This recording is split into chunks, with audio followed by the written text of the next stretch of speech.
ಅಂತರಲಿಖಿತ ಕೋನದ ಪ್ರಮೇಯ.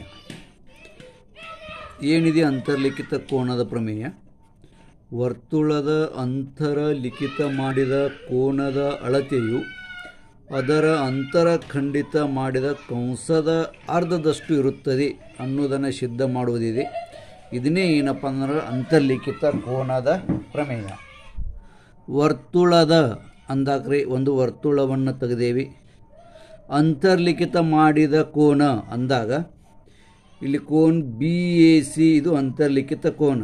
ಯಾಕೆಂದರೆ ಇದು ಕಂಸದ ಒಳಗಿದೆ. ಯಾವ ಕಂಸದ ಒಳಗಿದೆ? ಕಂಸ ಬಿ ಎ ಸಿ. ಈ ರೀತಿಯ ರೌಂಡ್ ತೊಗೊಂಡ್ರೆ ಕಂಸ ಬಿ ಎ ಸಿಯ ಒಳಗಡೆ ಕೋನ್ ಬಿ ಎ ಸಿ ಇರುವುದರಿಂದ ಇದು ಅಂತರ್ಲಿಖಿತ ಕೋನ.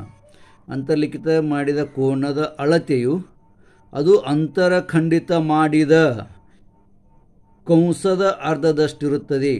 ಈ ಕೋನ್ ಏನು ಮಾಡಿದೆ? ಕೋನ್ ಬಿ ಎ ಸಿ ಇದು ಅಂತರ್ಖಂಡಿತ ಮಾಡಿದೆ. ಯಾವುದು? ಕಂಸ ಬಿ ಡಿ ಸಿಯನ್ನು ಅಂತರ್ಖಂಡಿತ ಮಾಡಿದೆ. ಕಂಸ ಬಿ ಡಿ ಸಿಯನ್ನು ಅಂದರೆ ಕೋನದ ಒಳಗಡೆ ಕಂಸ ಇತ್ತಂದ್ರೆ ಅಂತರ್ಖಂಡಿತ ಕಂಸ ಅಂತೇವಿ.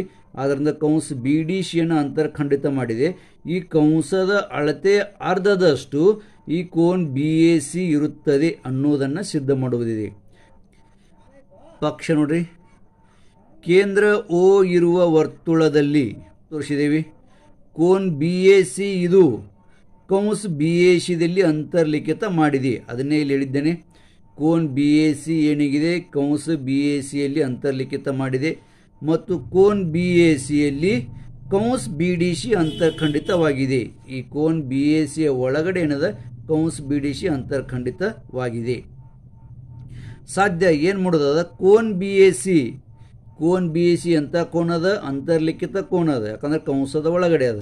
ಈ ಕೋನ್ ಬಿ ಎ ಸಿ ಅಳತೆ ಅರ್ಧ ಅದ, 1/2 ಎಂ ಕಂಸ ಬಿ ಡಿ ಸಿ ಅಂದರೆ ಅದರ ಅಂತರ್ಖಂಡಿತ ಕಂಸ ಯಾವುದು? ಬಿ ಡಿ ಸಿ ಅರ್ಧ ಇದೆ ಅನ್ನೋದನ್ನು ಸಿದ್ಧ ಮಾಡೋದಿದೆ. ರಚನೆ ನೋಡ್ರಿ, ಅದರ ಸಲುವಾಗಿ ಈ ಟಿಕ್ ಏನು ತೋರಿಸಿದೆ? ಟಿಕ್ ತೋರಿಸಿದ್ದು ರಚನೆ ಮಾಡಿದ್ದೇವೆ. ಕಿರಣ್ ಎ ಓ ತೆಗೆದೆನು. ಸರಳ ಇಲ್ಲಿ ವರ್ತುಳ ಕೇಂದ್ರದಿಂದ ಹಾಯ್ದು ಹೋಗುವಂಥ ಒಂದು ಕಿರಣ ತೆಗೆದನೆ, ಎ ಓ. ಆ ಎ ಓ ಕಿರಣ ವರ್ತುಳದ ಮೇಲೆ ಈ ಬಿಂದುವಿನಲ್ಲಿ ಛೇದಿಸ್ತದೆ. ಕಿರಣ್ ಎ ಓ ತೆಗೆದನು. ವರ್ತುಳಕ್ಕೆ ಬಿಂದು ಇದಲ್ಲಿ ಛೇದಿಸುವುದು ಮತ್ತು ತ್ರಿಜ್ಯ ಓಶಿ ತೆಗೆಯಲಾಗಿದೆ. ಅದು ಅಲ್ಲದೆ ತ್ರಿಜ್ಯನ ಓಶಿಯನ್ನು ಜೋಡಿಸಿದೆ. ತ್ರಿಜ್ಯ ಓಶಿ ತೆಗೆಯಲಾಗಿದೆ. ಇನ್ನು ಸಿದ್ಧತೆ ಒಳಗೆ ಇಲ್ಲೊಂದು ತ್ರಿಕೋನ ತಯಾರಾಗಿದೆ. ತ್ರಿಕೋನ ಎ ಓ ಸಿ ಅಂತೇಳಿ. ಆದ್ದರಿಂದ ತ್ರಿಕೋನ ಎ ಓ ಸಿಯಲ್ಲಿ ಭುಜ ಓ ಎ ಏಕರೂಪ ಭುಜ ಓಶಿ. ಓ ಎ ಏಕರೂಪ ಭುಜ ಓಶಿ. ಯಾಕೆಂದರೆ ಇವೆರಡು ಒಂದೇ ವರ್ತುಳ ತ್ರಿಜ್ಯಗಳಿವೆ. ಆದ್ದರಿಂದ ಇಲ್ಲಿ ಒಂದೇ ವರ್ತುಳ ತ್ರಿಜ್ಯ. ಇನ್ನು ಕೋನ್ O A C is equal to ಕೋನ್ ಓ ಸಿ ಎ. ಕೋನ್ ಓ ಎ ಸಿ ಅಂದರೆ ಎ ಕೋನ ಈಸ್ ಈಕ್ವಲ್ ಟು ಕೋನ್ O C A. O C A ಅಂದರೆ ಈ ಸಿ ಕೋನ. ಯಾಕೆ ಅಂದಾಕ್ರೆ ಯಾವ ವೇಳೆಯಲ್ಲಿ ಎರಡೂ ಭುಜಗಳು ಏಕರೂಪ ಇವೆ ಅಂದಾಗ, ಎರಡು ಭುಜಗಳು ಏಕರೂಪ ಇದ್ದಾಗ ಇದು ಸಮದ್ವಿಭುಜ ತ್ರಿಕೋನ ಆಯಿತು. ಸಮದ್ವಿಭುಜ ತ್ರಿಕೋನದ ಪ್ರಮೇಯ ಏನದ? ಆ ಏಕರೂಪ ಭುಜಗಳ ಸಮ್ಮುಖ ಕೋನಗಳು ಏಕರೂಪ ಇರುತ್ತವೆ ಅಂದಾಗ ಓಶಿ ಭುಜದ ಸಮ್ಮುಖ ಕೋನ ಎ ಕೋನ, ಓ ಎ ಭುಜದ ಸಮ್ಮುಖ ಕೋನ ಸಿ ಕೋನ. ಅಂದರೆ ಏಕರೂಪ ಭುಜಗಳ ಸಮ್ಮುಖ ಕೋನ ಏಕರೂಪ ಅಂದಾಕ್ರೆ ಇವೆರಡು ಕೋನಗಳು ಏಕರೂಪ. ಆದ್ದರಿಂದ ಕೋನ್ O A C is equal to ಕೋನ್ ಓ ಸಿ ಎ. ಅದರ ಪ್ರಕಾರ ಸಮದ್ವಿಭುಜ ತ್ರಿಕೋನದ ಪ್ರಮೇಯ ಪ್ರಕಾರ. ಇನ್ನು ಕೋನ್ O A C is equal to ಕೋನ್ O C A is equal to X ಎಂದು ತಿಳಿಯುವ. ಯಾಕೆ ಎಕ್ಸ್ ಅಂತ ತಿಳಿದಪ್ಪ ಅಂದ್ರೆ ಎರಡರ ಅಳತೆ ಅಷ್ಟೇ ಅದ. ಅದಕ್ಕೆ ಎರಡಕ್ಕೂ ಎಕ್ಸ್ ಅಂತೇಳಿ ಅದಕ್ಕೆ ಎರಡು ಎಕ್ಸ್ ಅಳತೆಯನ್ನು ತಿಳ್ಕೊಂಡೇವಿ. ಇದಕ್ಕೆ ವಿಧಾನ 1 ಅಂತೀನಿ. ಇನ್ನು ಕೋನ್ E O C is equal to ನೋಡ್ರಿ, ಇ ಓ ಸಿ ಅಂದರೆ ಈ ಹೊರಬದಿ, ಈ ತ್ರಿಕೋನದ ಹೊರಬದಿ. ಕೋನ್ ಇ ಓ ಸಿ ಈ ತ್ರಿಕೋನದ ಹೊರಬದಿ ಈಸ್ ಈಕ್ವಲ್ ಟು ಕೋನ್ ಓ ಸಿ ಎ ಅಧಿಕ್ ಕೋನ್ ಓ ಎ ಸಿ. ಕೋನ್ ಓ ಎ ಸಿ ಅಧಿಕ್ ಕೋನ್ ಓ ಸಿ ಎ. ಈ ತ್ರಿಕೋನದ ಹೊರಗಡೆ ಅಂದರೆ ತ್ರಿಕೋನದ ಬಾಹ್ಯ ಕೋನ. ಇದು 9ನೇ ಪ್ರಮೇಯದ ತ್ರಿಕೋನದ ಬಾಹ್ಯ ಕೋನದ ಅಳತೆಯು ಅದರ ದೂರಸ್ಥ ಅಂತರ ಕೋನಗಳ ಬೇರೀಜಿನಷ್ಟು ಇರುತ್ತದೆ ಅಂದಾನೆ. ಈ ತ್ರಿಕೋನದ ಬಾಹ್ಯ ಕೋನ ಇದೆ, ಇದರ ದೂರ ಇರುವಂಥ ಕೋನ ಎ ಒಂದು, ಇದರ ದೂರ ಇರುವಂಥ ಕೋನ ಸಿ ಒಂದು. ಇವೆರಡು ತ್ರಿಕೋನದ ಒಳಬದಿ ಅದಾವು. ಅಂತರ ಕೋನಗಳ ಬೇರೀಜಿನಷ್ಟೇ ಏನಿರ್ತದೆ ತ್ರಿಕೋನದ ಬಾಹ್ಯ ಕೋನ ಇರ್ತದೆ. ಆದ್ದರಿಂದ ಅದನ್ನು ಕೋನ್ ಇ ಓ ಸಿ ಅಂದರೆ ಬಾಹ್ಯ ಕೋನ. ಕೋನ್ E O C is equal to ಕೋನ್ ಓ ಸಿ ಎ ಪ್ಲಸ್ ಕೋನ್ OAC ತ್ರಿಕೋನದ ಬಾಹ್ಯ ಕೋನದ ಪ್ರಮೇಯ. ಆದ್ದರಿಂದ ಕೋನ್ EOC is equal to OAC X ಅಂಶ ಅದ ಪ್ಲಸ್ OC ಏನು ಎಕ್ಸ್ ಅಂಶ ಅದ ಈಸ್ ಈಕ್ವಲ್ ಟು 2x ಅಂಶ. ಅದಕ್ಕೆ ಇಲ್ಲಿ 2x ಅಂತ ಬರೆದ 2x ಅಂಶ. ಇದು ಎಕ್ಸ್ ಅಂಶ, ಇದು ಎಕ್ಸ್ ಅಂಶ, ಇದು 2x ಅಂಶ. ಈ ರೀತಿಯಾಗಿ ಅದರ ಅಳತೆ 2x ಅಂಶ. ಇದರ ಮೇಲೆ ಕಂಸದ ಅಳತೆಯ ವ್ಯಾಖ್ಯೆ. ಕಂಸದ ಅಳತೆಯ ವ್ಯಾಖ್ಯೆ ಅಂದ್ರೆ ಏನು? ತ್ರಿಕೋನದ ಬಾಹ್ಯ ಕೋನ ಅಳತೆ ಆದರೂ ದೂರಸ್ಥ ಅಂತರ್ಕೋನ ಪೇರಿಜ್ ಎಷ್ಟಿರುತ್ತೆ ಅದೇ ಅಳತೆ. ಇದಕ್ಕೆ ವಿಧಾನ 2 ಅಂತೇನೆ. ವಿಧಾನ 1 ಮತ್ತು 2 ಮೇಲಿಂದ, ವಿಧಾನ 1 ಮತ್ತು 2 ಮೇಲಿಂದ ಕೋನ್ OAC ಅಂದರೆ ಈ ಕೋನ ಅಂತರ್ಲಿಖಿತ ಕೋನ ಇಲ್ಲಿ OAC ಇಸ್ ಈಕ್ವಲ್ ಟು ಕೋನ್ EAC ಎರಡಕ್ಕೂ ಅಲ್ಲೇ ಬರ್ತದೆ. ಕೋನ್ OAC ಅಂದರೆ ಎ ಕೋನೂ ಅದೇ ಬರ್ತದೆ, ಕೋನ್ EAC ಅಂದರೂ ಸಹಿತ ಅದೇ ಬರ್ತದೆ. EAC is equal to 1/2 m ಕೌನ್ಸ್ EC is equal to 1/2 m ಕೌನ್ಸ್ EC.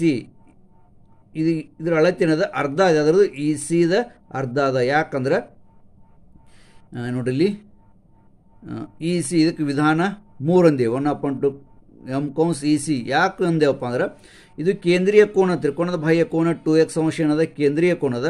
ಕೇಂದ್ರೀಯ ಕೋನದ ಅಳತೆ ಎಷ್ಟಿರ್ತದೆ ಅಷ್ಟೇ ಅದರ ಸಂಗತ ಲಘುಕಂಸದ ಅಳತೆ ಇರ್ತದೆ. ಇದು EC ಏನೈತಿ ಅದರ ಸಂಗತ ಲಘುಕಂಸ. ಅಂದರೆ ಇದು 2x ಅಂಶ ಇರ್ತಂದ್ರೆ ಇದು 2x ಅಂಶ, ಅದರ ಸಂಗತ ಲಘುಕಂಸದ ಅಳತೆ ಅಷ್ಟೇ ಕೇಂದ್ರೀಯ ಕೋನದ ಅಳತೆ ಇರ್ತದೆ. ಇದು 2x ಅಂಶ ಅಂದಾಕ ಕೋನ್ ಎ ಬರೀ x ಅಂಶ ಅಂದರೆ ಇದ್ರ ಡಬಲ್ ಇದು ಐತಿ ಅಂದ್ಬೇಕು 2x ಅಂಶ. ಅಂದರೆ 2x ಅಂಶದ ಅರ್ಧ ಇದು x ಅದ. ಅದನ್ನೇ ಇಲ್ಲಿ ಕೋನ್ ಏನೈತಿ OAC ಅಂದರೆ OAC ಅಂದ್ರೆ ಒಂದೇ, EAC ಅಂದ್ರೆ ಒಂದೇ. EAC is equal to 1/2 m ಕೌನ್ಸ್ EC ಅಂದರೆ ECದ ಅರ್ಧ ಆಯಿತು. ಯಾಕಂದರೆ ಕೇಂದ್ರೀಯ ಕೋನ ಅಳತೆ 2x ಇದ್ದಾಕ ಸಂಗತ ಲಘುಕಂಸದ ಅಳತೆನೂ ಸಹಿತ 2x ಅಂಶ ಇರ್ತದೆ. ಇದು 2x ಇದು ಬರೀ x ಅಂದಾಕ್ರೆ ಇದರ ಅಳತೆ ಇದರ ಅರ್ಧ ಆಯಿತು ಕೌನ್ಸ್ EC. ಇದಕ್ಕೆ ವಿಧಾನ 3ನೇ. ಇದೇ ರೀತಿ ತ್ರಿಜ್ಯ OB ರಚಿಸಿ. ಈ ಯಾವ ರೀತಿಯಾಗಿ ನಾವು ಇಲ್ಲಿ ತ್ರಿಜ್ಯ OC ರಚನೆ ಮಾಡಿದ್ದೀವಿ, ಅದೇ ರೀತಿಯಾಗಿ ತ್ರಿಜ್ಯ OBಯನ್ನು ಟಿಕ್ ಮಾಡಿ OBಯನ್ನು ರಚನೆ ಮಾಡಿದೆವು ಅಂದ್ರೆ ಅವಾಗೂ ಸಹಿತ ನಮಗೆ ಇದನ್ನು ಏನಾಗ್ತದೆ ಇಲ್ಲಿ x ಆಗ್ತದೆ, ಇದು 2x ಅಂಶ ಆಗ್ತದೆ, ಮರಳಿ ಅದನ್ನೇ ಆಗ್ತದೆ. ಆದ್ದರಿಂದ OB ರಚಿಸಿದಾಗ ಕೋನ್ EAB ನೋಡ್ರಿ EAB ಇದು EAB ಅಳತೆನೂ ಸಹ ಏನಿರ್ತದೆ ಇದು ಇದರ ಅರ್ಧ ಇರ್ತದೆ. ಯಾವುದಪ್ಪ EAB is equal to 1/2 m ಕೌನ್ಸ್ B.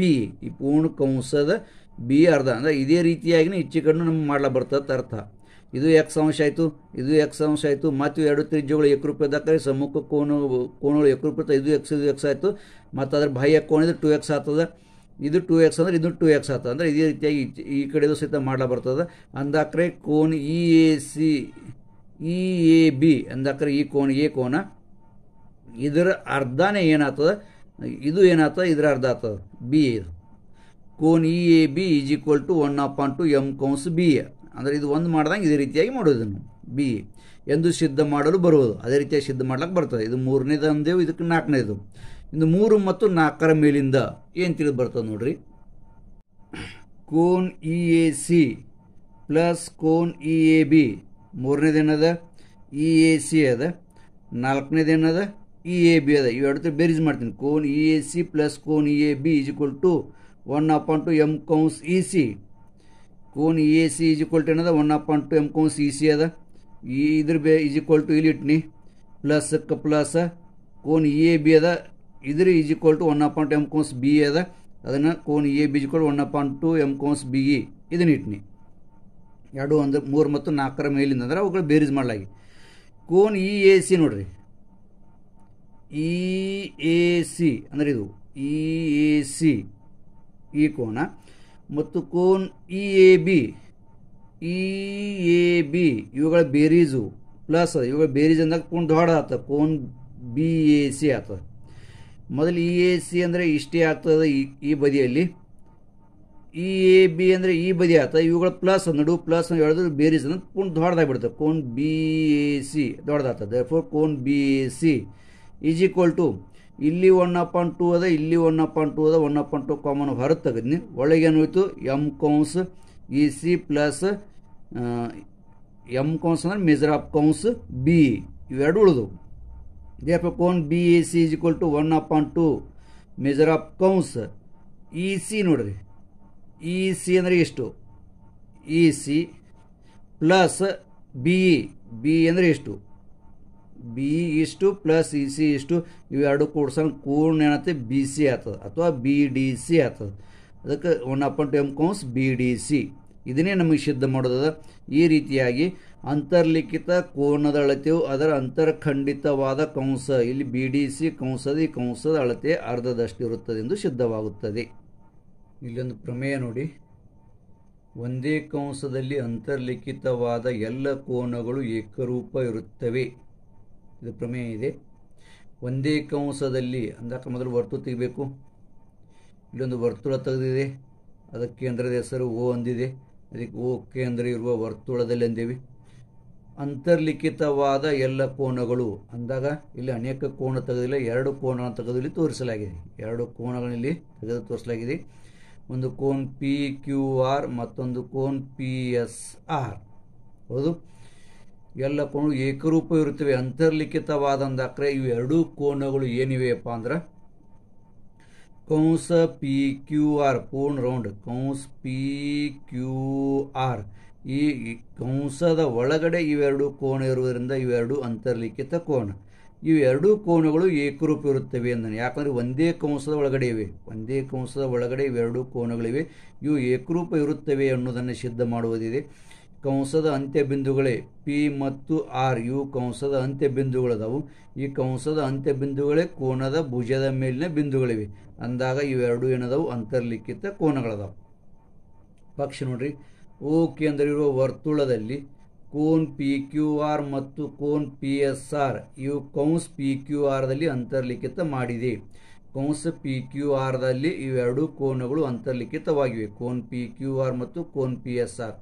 ಕೌನ್ಸ್ ಪಿ ಕ್ಯೂ ಆರ್ ಅಂದು ನಡೆಯುತ್ತೆ, ಕೌನ್ಸ್ ಪಿ ಎಸ್ ಆರ್ ಅಂದು ನಡೆಯುತ್ತೆ ಪೂರ್ಣ, ಆದರೆ ಅಂತ್ಯ ಬಿಂದುಗಳು ಪಿ ಮತ್ತು ಆರ್ ಆಗಿರ್ಬೇಕು, ಇಷ್ಟೇ ಸಾಧ್ಯ.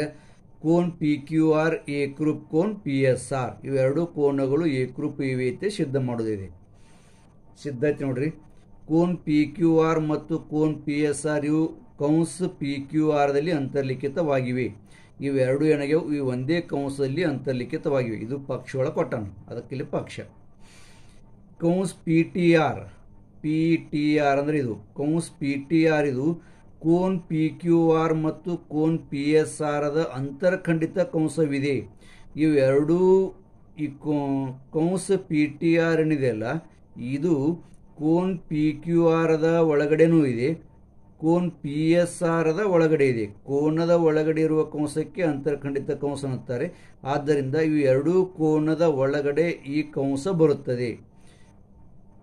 Therefore, cone PQR is equal to 1/2 m ಕೌನ್ಸ್ ಪಿ ಟಿ ಆರ್. ಕೋನ್ ಪಿ ಕ್ಯೂ ಆರ್ ದ ಅಳತೆ ಏನಾಯಿತು, ಕೌನ್ಸ್ ಪಿ ಟಿ ಆರ್ ದ ಅರ್ಧ ಆಯಿತು. ಇದಕ್ಕಿಂತ ಮೊದಲು ಪ್ರಮೇಯದ ಏನದ, ಅಂತರ್ಲಿಖಿತ ಕೋನದ ಪ್ರಮೇಯ ಏನದ, ಅಂತರ್ಲಿಖಿತ ಕೋನದ ಪ್ರಮೇಯವು ಅದರ ಅಂತರ್ಖಂಡಿತ ಕಂಸದ ಅಳತೆಯ ಅರ್ಧ ಇರುತ್ತದೆ. ಇದು ಅಂತರ್ಖಂಡಿತ ಕೌನ್ಸ್ ಪಿ ಟಿ ಆರ್ ಅದ, ಇದರ ಅರ್ಧ ಇದು ಇರ್ತದೆ. ಹೌದು, ಆದ್ದರಿಂದ ಅಂತರ್ಲಿಖಿತ ಕೋನದ ಪ್ರಮೇಯ. ಮತ್ತು ಕೋನ್ P S R is equal to 1/2 m ಕೌನ್ಸ್ P T R, 1/2 measure of ಕೌನ್ಸ್ P T R. P S R ಅಂದರೂ ಸಹಿತ ಇದನ್ನು ಅಂತರ್ಖಂಡಿತ, ಅದೇ ಕಂಸಕ್ಕೆ ಅಂತರ್ಖಂಡಿತ ಮಾಡಿದೆ. ಇದು ಅಂತರ್ಲಿಖಿತ ಕೋನ ಇದೆ, ಅಂತರ್ಲಿಖಿತ ಕೋನದ ಅಳತೆಯು ಅದರ ಅಂತರ್ಖಂಡಿತ ಕಂಸದ ಅಳತೆ ಅರ್ಧ ಇರ್ತದೆ. ಈ ಕಂಸದ ಅಳತೆ ಅರ್ಧ ಇದು ಇರ್ತದೆ ಅಂದಾಕ್ರೆ ಇದನ್ನು ಸಹಿತ ಅಂತರ್ಲಿಖಿತ ಕೋನದ ಪ್ರಮೇಯ. ಮೊದಲನೇದಕ್ಕೆ ವಿಧಾನ 1 ಎರಡನೇದಕ್ಕೆ ವಿಧಾನ 2. ವಿಧಾನ 1 ಮತ್ತು 2 ಮೇಲಿಂದ ವಿಧಾನ 1 ಮತ್ತು 2 ನೋಡಿದಾಗ ಇವೆರಡೂ ಕೋನಗಳು ಕೋನ್ ಪಿ ಕ್ಯೂ ಆರ್ ಮತ್ತು ಕೋನ್ ಪಿ ಎಸ್ ಆರ್ ಒಂದೇ ಕಂಸದ ಅರ್ಧ ಇವೆ. ಒಂದೇ ಕಂಸದ ಅರ್ಧ ಇವೆ ಅಂದಾಗ ಇವೆರಡರ ಅಳತೆ ಅಷ್ಟೇ ಇರ್ತದೆ. ಆದ್ದರಿಂದ measure of angle P Q R is equal to measure of angle P S R. Therefore ಕೋನ್ ಪಿ ಕ್ಯೂ ಆರ್ ಏಕರೂಪ ಕೋನ್ ಪಿ ಎಸ್ ಆರ್. ಇದು ಇಲ್ಲೊಂದು ಪ್ರಮೇಯ ಇದೆ. ಅರ್ಧ ವರ್ತುಳದಲ್ಲಿ ಅಂತರ್ಲಿಖಿತವಾದ ಕೋನವು ಕಾಟ್ಕೋನ ಇರುವುದು ಅಂದಾಗ, ಅರ್ಧ ವರ್ತುಳದಲ್ಲಿ ಅಂದಾಗ ಮೊದಲು ವರ್ತುಳ ತೆಗಿಬೇಕು. ವರ್ತುಳ ತೆಗೆದ ನಂತರ ಒಂದು ವ್ಯಾಸವನ್ನು ತೆಗೆದಾಗ ಅಲ್ಲಿ ವರ್ತುಳದ ಎರಡು ಸಮಾನ ಭಾಗವಾಗುತ್ತವೆ. ಅವೆರಡೂ ಏನು ಇರ್ತವೆ, ಅರ್ಧ ವರ್ತುಳಗಳಾಗಿರುತ್ತವೆ. ಆದ್ದರಿಂದ ಅಲ್ಲಿ ನಾವು ಎ ಸಿ ಎಂಬ ವ್ಯಾಸವನ್ನು ತೆಗೆದೇವೆ. ವರ್ತುಳಕ್ಕೆ ವರ್ತುಳದ ಕೇಂದ್ರಕ್ಕೆ ಎಂ ಅಂತ ಹೆಸರಿಟ್ಟೇವೆ. ಆದ್ದರಿಂದ ನೋಡ್ರಿ, ಪಕ್ಷ ಎಂ ಕೇಂದ್ರ ಇರುವ ವರ್ತುಳದಲ್ಲಿ ಕೌಂಸ್ ಎ ಬಿ ಸಿ ಮತ್ತು ಕೌಂಸ್ ಎ ಎಕ್ಸ್ ಸಿ ಅರ್ಧವರ್ತುಳ ಕಂಸಗಳಿವೆ. ಇಲ್ಲಿ ಕೌಂಸ್ ಎ ಬಿ ಸಿ ಮತ್ತು ಕೌಂಸ್ ಎ ಎಕ್ಸ್ ಸಿ ಇವೆರಡು ಅರ್ಧವರ್ತುಳ ಕಂಸ ತಯಾರಾದವು. ಅರ್ಧವರ್ತುಳದಲ್ಲಿ ಅಂತರ್ಲಿಖಿತವಾದ ಕೋನ ಅರ್ಧವರ್ತುಳ ಎ ಬಿ ಸಿ ಇದು ಅರ್ಧವರ್ತುಳದ ಅಥವಾ ಇದು ಕೌಂಸ್ ಎ ಬಿ ಸಿ ಅದ. ಈ ಕೌಂಸ್ ಎ ಬಿ ಸಿ ಒಳಗೆ ಕೋನ ಎ ಬಿ ಸಿ ಇದೆ. ಕಂಸದ ಒಳಗೆ ಈ ಕೋನ ಇರುವುದರಿಂದ ಇದು ಅಂತರ್ಲಿಖಿತ ಕೋನ. ಅರ್ಧವರ್ತುಳದಲ್ಲಿ ಅಂತರ್ಲಿಖಿತವಾದ ಕೋನವು ಕಾಟ್ಕೋನ ಇರುವುದು. ಅಂದರೆ ಕೋನ ಎ ಬಿ ಸಿ ಇದು ಕಾಟ್ಕೋನವಿದೆ ಅಂತೇಳಿ ಸಿದ್ಧ ಮಾಡೋದಿದೆ ನೋಡ್ರಿ ಆಯಿತು. ಮತ್ತು ಕೋನ್ ಎ ಬಿ ಸಿ ಇದು ಕೌಂಸ್ ಎ ಬಿ ಸಿಯಲ್ಲಿ ಅಂತರ್ಲಿಖಿತವಾಗಿದೆ. ಅಂದಾಕನೆ ಕೋನ್ ಎ ಬಿ ಸಿ ಏನದ ಕೌಂಸ್ ಎ ಬಿ ಸಿಯಲ್ಲಿ ಅಂತರ್ಲಿಖಿತವಾಗಿದೆ. ಇದೆಲ್ಲ ಕೊಟ್ಟಾನ ಅರ್ಧವರ್ತುಳದಲ್ಲಿ ಅಂತರ್ಲಿಖಿತವಾದ ಕೋನ ಅಂತೇಳಿ. ಸಾಧ್ಯ ಆ ಕೋನ್ ಏನಂತ ಕಾಟ್ಕೋನ ಇರುತ್ತ. ದೇರ್ಫೋರ್ ಸಾಧ್ಯದಾಗೇನು measure of angle A B C is equal to 90 ಅಂಶ. ಈ ಎ ಬಿ ಸಿಯ ಅಳತೆ 90 ಅಂಶ ಇತ್ತಂದ್ರೆ ಕಾಟ್ಕೋನದ ಅರ್ಥ. ಸಿದ್ಧತೆ ನೋಡ್ರಿ. ಕೌಂಸ್ ಎ ಬಿ ಸಿ ಅರ್ಧವರ್ತುಳ ಕಂಸವಿದ್ದು ಕೌಂಸ್ ಎ ಬಿ ಸಿ ಏನದ ಅರ್ಧವರ್ತುಳ ಕಂಸ ಅದ. ಕೋನ್ ಎ ಬಿ ಸಿ ಅದರಲ್ಲಿ ಅಂತರ್ಲಿಖಿತವಾಗಿದೆ. ಕೋನ್ ಎ ಬಿ ಸಿ ಅದರೊಳಗೆ ಐತಿ ಅಂದರೆ ಇದು ಕೋನ ಅಂತರ್ಲಿಖಿತ ಕೋನ ಆಯಿತು. ಮತ್ತು ಕೋನ್ ಎ ಬಿ ಸಿಯಲ್ಲಿ ಕೌಂಸ್ ಎ ಎಕ್ಸ್ ಸಿ ಅಂತರ್ಖಂಡಿತವಾಗಿದೆ. ಕೋನ್ ಎ ಬಿ ಸಿಯ ಒಳಗಡೆ ಕೌಂಸ್ ಎ ಎಕ್ಸ್ ಸಿ ಇದೆ. ಈ ಕೋನ್ ಎ ಬಿ ಸಿಯ ಒಳಗಡೆ ಕೌಂಸ್ ಎ ಎಕ್ಸ್ ಸಿ ಇರೋದ್ರಿಂದ ಈ ಕಂಸಕ್ಕೆ ಅಂತರ್ಖಂಡಿತ ಕಂಸ ಅಂತಾರ. ಅಂದಾಕರೆ ಇದು ಏನಾಗಿದೆ ಅಂತರ್ಖಂಡಿತ ಕಂಸವಾಗಿದೆ. ದೇರ್ಫೋರ್ ಕೋನ್ A B C is equal to 1/2 measure of ಕೌಂಸ್ ಎ ಎಕ್ಸ್ ಸಿ. ಅಂದರೆ ಕೋನ್ ಎ ಬಿ ಸಿ ಅಳತೆ ಏನೇನದ ಕೌಂಸ್ ಎ ಎಕ್ಸ್ ಸಿಯ ಅರ್ಧ 1/2 ಮೆಜರ್ ಆಫ್ ಕೌಂಸ್ ಎ ಎಕ್ಸ್ ಸಿ. ಇದಕ್ಕಿಂತ ಮೊದಲು ಪ್ರಮೇಯದಲ್ಲಿ ನೋಡಿದ್ದೇವೆ ಏನಪ್ಪ ಅಂದ್ರೆ ಅಂತರ್ಲಿಖಿತ ಕೋನದ ಪ್ರಮೇಯ. ಅಂತರ್ಲಿಖಿತ ಕೋನದ ಪ್ರಮೇಯ ಏನದ ಅಂತರ್ಲಿಖಿತ ಕೋನದ ಅಳತೆಯು ಅದರಿಂದ ಅಂತರ್ಖಂಡಿತವಾದ ಕಂಸ. ಇದು ಅಂತರ್ಖಂಡಿತವಾದ ಕಂಸ. ಈ ಕಂಸದ ಅಳತೆ ಅರ್ಧ ಇದು ಇರ್ತದೆ.